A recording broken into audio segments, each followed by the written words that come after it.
विश्वं दर्पणदृश्यमाननगरी तुल्यं निजान्तर्गतम् पश्यन्नात्मनि मायया बहिरिवोद्भूतं यथा निद्रया यः साक्षात् कुरुते प्रबोधसमये स्वात्मानमेवाद्वयम् तस्मै श्रीगुरुमूर्तये नम इदं श्रीदक्षिणामूर्तये तस्मै श्रीगुरुमूर्तये नम इदं श्रीदक्षिणामूर्तये बीजस्यान्तरिवाङ्कुरो जगदिदं प्राङ्निर्विकल्पं पुनः मायाकल्पितदेशकालकलना वैचित्र्यचित्रीकृतम् मायावीव विजृम्भयत्यपि महायोगी वयस्वेच्छया तस्मै श्रीगुरुमूर्तये नम इदं श्रीदक्षिणामूर्तये तस्मै श्रीगुरुमूर्तये नम इदं श्रीदक्षिणामूर्तये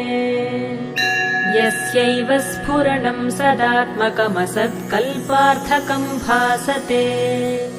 साक्षात् तत्त्वमसीति वेदवचसा यो बोधयत्याश्रितान्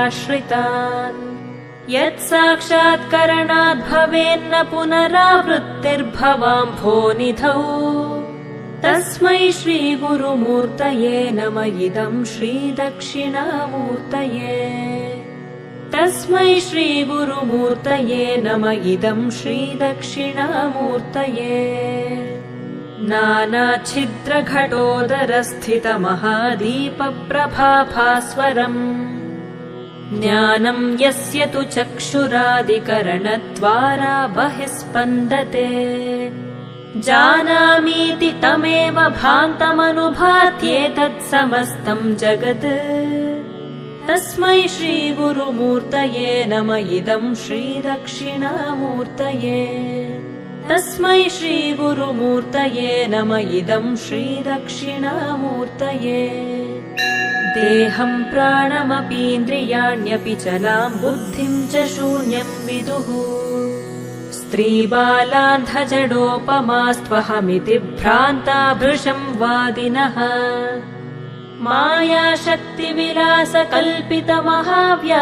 मायाशक्तिविलासकल्पितमहाव्यामोहसंहारिणे तस्मै श्रीगुरुमूर्तये नम इदं श्रीदक्षिणामूर्तये तस्मै श्रीगुरुमूर्तये नम इदं श्रीदक्षिणामूर्तये राहुग्रस्तदिवाकरेन्दुसदृशो मायासमाच्छादनात् सन्मात्रः करणोपसंहरणतो यो भूत्सुषुप्तः पुमान् प्रागस्वाप्समिति प्रबोधसमये यः प्रत्यभिज्ञायते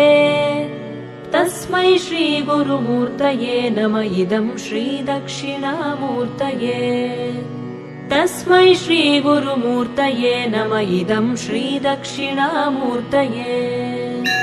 बाल्यादिष्वपि जाग्रदादिषु तथा सर्वास्वस्थास्वपि व्यावृत्तास्वनुवर्तमानमहमित्यन्तः स्फुरन्तं सदा स्वात्मानं प्रकटीकरोति भजतां यो मुद्रया भद्रया तस्मै श्रीगुरुमूर्तये नम इदं श्रीदक्षिणामूर्तये तस्मै श्रीगुरुमूर्तये नम इदं श्रीदक्षिणामूर्तये विश्वं पश्यति कार्यकारणतया स्वस्वामि सम्बन्धतः शिष्याचार्यतया तथैव पितृपुत्राद्यात्मना भेदतः स्वप्ने जाग्रति वा य एष पुरुषो माया परिभ्रामितः तस्मै श्रीगुरुमूर्तये नम इदं श्रीदक्षिणामूर्तये तस्मै श्रीगुरुमूर्तये नम इदं श्रीदक्षिणामूर्तये भूरम्भांस्यनलो निलोम्बरमहर्नाथो हिमांशुः पुमान् इत्याभाति चराचरात्मकमिदं यस्यैव मूर्त्यष्टकम् नान्यत्किञ्चन विद्यते विमृशतां यस्मात् परस्माद्विभोः तस्मै श्रीगुरुमूर्तये नम इदं श्रीदक्षिणामूर्तये तस्मै श्रीगुरुमूर्तये नम इदं श्रीदक्षिणामूर्तये